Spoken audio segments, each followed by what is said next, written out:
As of May 31st of this year, a total of 318 people have been killed and 836 people have been wounded in 225 shootings.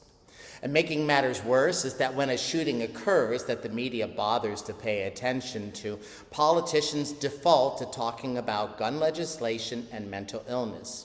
They bicker back and forth, point the finger at each other, and then move on until the next shooting.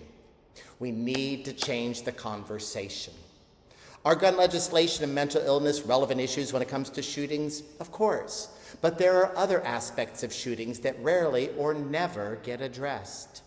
As both a professor and father, I needed to learn more about shootings, especially mass shootings. So I conducted extensive research over the course of 2 years and found over and over one key concept that people rarely talk about: gynophobia, the fear of women. You see, shooters are almost always male, and among those shooters are almost always unhealthy attitude towards women and masculinity. Elliot Rodger, who killed 6 people in 2014, is a famous example of a shooter who made clear in a video and manifesto that his shooting was motivated by his perception that women had rejected him sexually. Other shooters have made similar statements that their negative view of women motivated their shootings. Further, mass shooters, being almost always male, often resort to toxic masculinity in their decision to pick up a gun, and toxic masculinity invariably contains negative views of women. But Dave, you might say, isn't that misogyny?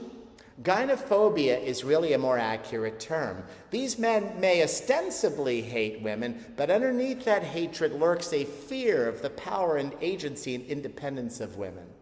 That women maybe don't need them or are advancing in the world without relying on men is terrifying these men. They fear that if women gain, then they lose, and that is unbearable to them. Feels like an existential threat to their masculinity.